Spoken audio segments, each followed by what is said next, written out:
So let's take a look at the hi-hat. This is an important element in the mix because it offers expression if played well. So we need to place it carefully.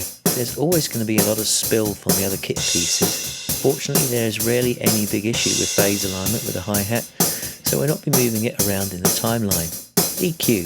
In this case, EQ will come first in the signal chain. We want to be feeding the compressor post EQ in this case.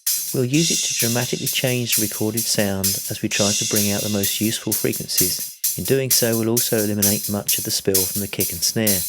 High frequency sources often benefit from notch filtering to sweeten them. Here you can see me sweeping through the high frequency range, listening for what some people might call whistle tones. When I find what sounds like a harsh area, I will then notch that out, and you might notice that the thing starts to sound a little bit sweeter.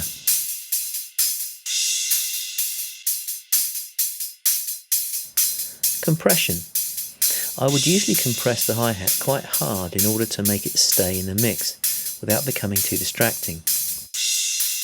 We're going to be using the attack control to make sure that we can still hear the sharp transient at the beginning, which will help it cut through. Now we're finding the sweet spot there. And then I'm using the release to see if we can smooth it out and also try and attenuate those crashes a little bit. So slowing it down, it tends to soften the crashes somewhat. Just a little bit, but enough just to make it sit better in the mix. You can see how it can be a little bit harsh without some compression to smooth it out.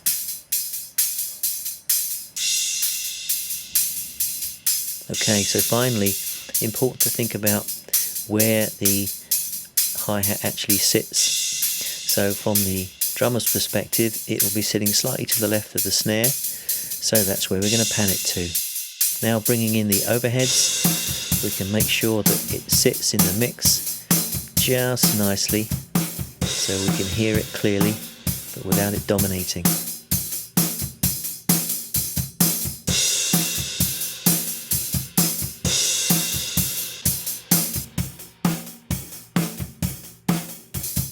Okay, so we can hear that really nice and clearly in the mix, and it's panned just slightly to one side, which is going to help it sit in the overall picture.